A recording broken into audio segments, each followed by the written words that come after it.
विद्यार्थी मित्रों, पुराने प्रश्न पत्रों की श्रृंखला में मैं आज लेकर उपस्थित हुआ हूं सामाजिक विज्ञान हाई स्कूल परीक्षा 2022 एमपी बोर्ड का जो प्रश्न पत्र परीक्षा में आया था उसकी मैं बात करूंगा। प्रश्न पत्र में क्या पूछा गया था, कितने नंबर का था, ये सारी आज के इस वीडियो में मैं आपके लिए लेकर उपस्थित हुआ हूं। आइए हम देखते हैं कि इस प्रश्न पत्र में क्या क्या प्रश्न पूछे गए थे, प्रश्न पत्र किस तरीके से होता है, ये सारी चीजें हम आज के इस वीडियो में समझेंगे। ये प्रश्न पत्र कोरोना पीरियड के बाद का था, इसलिए यहां पर कुछ सिलेबस कम करके पूछा गया था। उन्हीं चीजों को हम लेकर आपके बीच उपस्थित हुए हैं। इसमें सबसे पहला जो प्रश्न है, यहां पर सही विकल्प का चयन कीजिए और सही विकल्प में पूछा गया था फ्रेडरिक सारियो कलाकार थे। कहाँ के थे, इन चार में से ऑप्शन देना है। Frederic Sorrieu was an artist. आज का जो ये वीडियो है बाई लैंग्वेज यानी दोनों लैंग्वेज में होगा। दूसरा प्रश्न था इसका, प्रथम विश्व युद्ध आरंभ हुआ था। चार ऑप्शन है, the first world war begin. Third था, मुंबई में प्रथम कपड़ा मिल स्थापित हुई थी, the first textile mill setup in Mumbai. Project tiger योजना प्रारंभ हुई थी, कब प्रारंभ हुई थी ये पूछा गया है इसमें।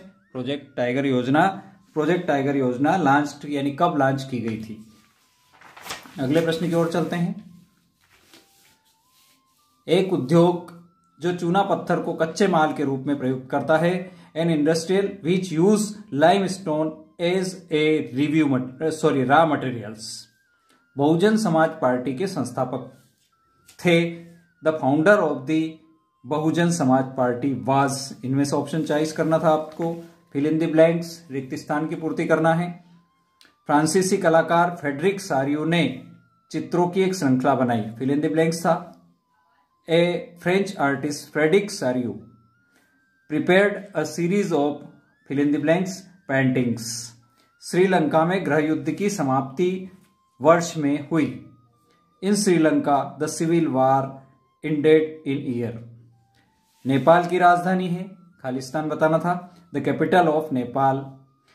एक प्रजातांत्रिक सरकार फिल इन द ब्लैंक्स के प्रति उत्तरदायी होती है। A democratic government is liable for its. पांचवा question fill in the blanks में पूछा गया था। सांप्रदायिकता के मार्ग में एक मुख्य बाधा है। Communalism is the major obstacle in the way of, fill in the blanks करना था आपको। भारत में सर्वाधिक साक्षर वाला राज्य, the most literal state in India is बताना है। भारत में अनुपात में श्रमिक असंगठित क्षेत्र में काम कर रहे हैं।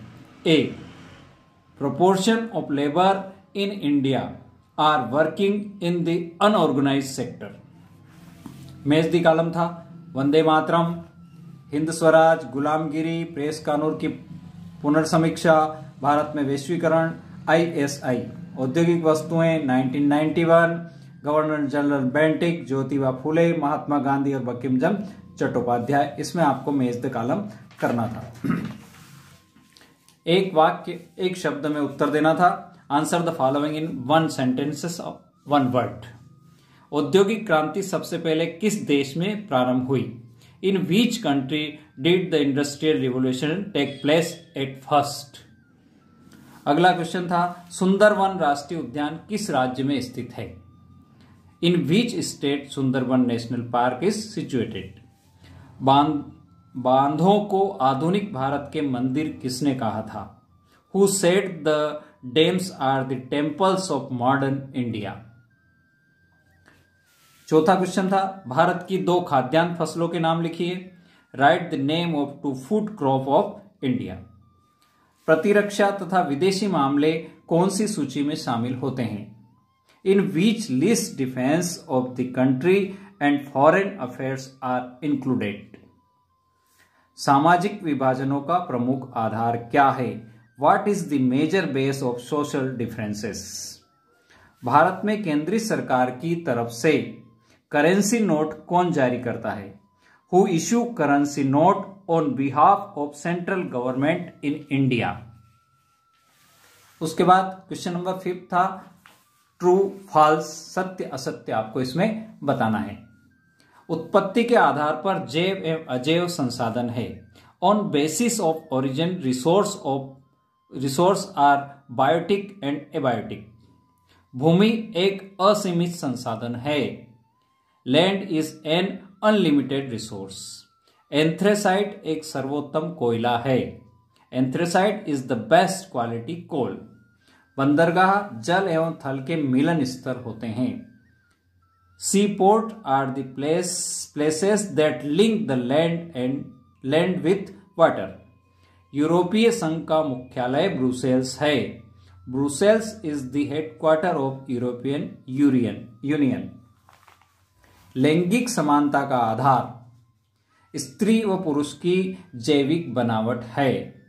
Gender division is based on the biological texture of man and women. ये 5 क्वेश्चन जो थे आपके, ये थे एमसीक्यू यानी 1-1 नंबर वाले क्वेश्चन थे। अब आते हैं 2 नंबर वाले क्वेश्चन। औद्योगिक उत्पादन से क्या आशय है? What is meant bye industrial production. इसके अथवा में और में पूछा गया था, जमशेदजी जीजी भोमे कौन थे? हु वाज जमशेदजी जीजी भोमे। क्वेश्चन नंबर 7, गाथा गीत से क्या आशय है? व्हाट इज मीन्ड बाय गाथा गीत। इसका और था, प्लाटेन से क्या आशय है? What is meant by platen. मृदा अपर्दन से क्या तात्पर्य है? What is the meaning of soil erosion. इसका अथवा में था, बांगर क्या है? What is bangar. Question number 9, अभ्यारण्य किसे कहते हैं? What is sanctuaries. इसका अथवा में था, केंद्रीय वन आयोग क्या है? What is the central forest commissions. What is the central forest commissions. Question number 10, नगद एवं व्यापारिक फसलों से क्या आशय है? What is mean by cash and commercial crop. Question number 10 का और में चॉइस था, जूट को सुनहरा रेशा क्यों कहा जाता है? वह is jute called the golden fibre. Question number 11, समरूप समाज से क्या आशय है? What is meant bye homogeneous society. इसका चॉइस था, अश्वेत शक्ति आंदोलन से क्या आशय है? What is meant by the black power movement. लोकतंत्र में निर्णय लेने में देरी का कारण लिखिए। यह था question number 12, write reason the democratic government take time to take decision. इसका चॉइस है, आर्थिक विकास किस कारक पर निर्भर करता है? On which factor does the economic development depends. Question number 13, मुद्रा क्या है? What is money. इसकी चॉइस है, विकास के लिए ऋण की भूमिका लिखिए। Write the role of loan for development. वैश्वीकरण क्या है? What is globalisation. इसका चॉइस है, बहुराष्ट्रीय कंपनियों से क्या आशय है? What is meant by multinational companies. Question number 15, काला बाजारी क्या है? What is black marketing. Black marketing क्या है? इसका चॉइस था, सूचना का अधिकार किसे कहते हैं? What is right of information. What is right of information. ये थे क्वेश्चन जो 15 तक, ये 2 मार्क्स के थे। अब आता है क्वेश्चन नंबर 16 जो कि 3 मार्क्स का है। स्टेपलर्स, फूलर्स तथा कार्डिंग से क्या आशय है? What is mean by staplers, fullers and carding. इसका चॉइस में अथवा क्वेश्चन था, 1840 के दशक के बाद रोजगार की स्थिति का विश्लेषण कीजिए।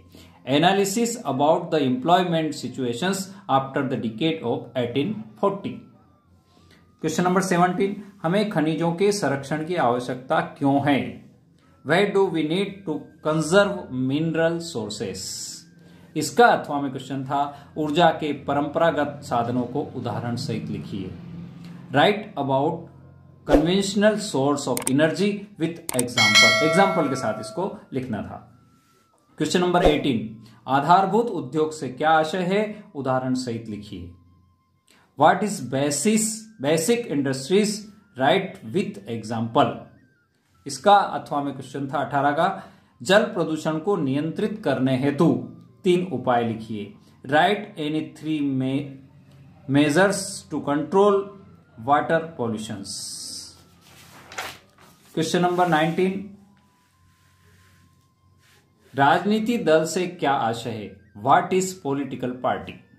इसका अथवा में पूछा गया था, राजनीति दल की कोई 3 विशेषताएं लिखिए। Write any 3 characteristics of political party. Question number 20, जो कि 4 मार्क्स का, दिए गए भारत के मानचित्र में अभ्रक तथा मैग्नीज के क्षेत्रों को दर्शाइए। अजमेर, हजारीबाग, बालाघाट और सुंदरगढ़। यानी show the area of mica and manganese on the map of India. इसका चॉइस भी आपका मैप पर ही था, मानचित्र पर ही पूछा गया क्वेश्चन था। वही भारत के मानचित्र में ऊर्जा के परंपरागत स्रोत के क्षेत्रों को दर्शाइए। यानी show the area of traditional source of energy on map of India. कहां बता रहा? रानीगंज, कोरबा, विजयपुर और सोनीपत। क्वेश्चन नंबर 21, असहयोग आंदोलन के कोई 4 कारण लिखिए। Write any 4 reasons of the non cooperational movement. या इसका अथवा क्वेश्चन था, सविनय अवज्ञा आंदोलन का वर्णन करो। Describe the civil disobedience movement. Question number 22, लोकतंत्र की सफलता में बाधक किन्हीं 4 तत्वों को लिखिए। Write any 4 elements that hinder the success of democracy. इसका अथवा में था, लोकतंत्र की बाधाओं को दूर करने के कोई 4 उपाय लिखिए। Write any 4 suggestions the way to remove the obstacle of democracy. और क्वेश्चन नंबर 23 पूछा गया था, उपभोक्ता जागरूकता का महत्व 4 बिंदुओं में लिखिए। इसका अथवा में था, उपभोक्ता शोषण के 4 बिंदु लिखिए। Write 4 points about consumer exploitations. विद्यार्थी मित्रों, इसी सीरीज में और भी वीडियो में आपके बीच लेकर उपस्थित होता रहूंगा। अगर वीडियो पसंद आए तो लाइक करें, शेयर करें और हाँ, चैनल पर पहली बार आए तो सब्सक्राइब करना ना भूलें। वीडियो अंत तक देखने के लिए बहुत बहुत धन्यवाद। ओके, जय जिनेंद्र।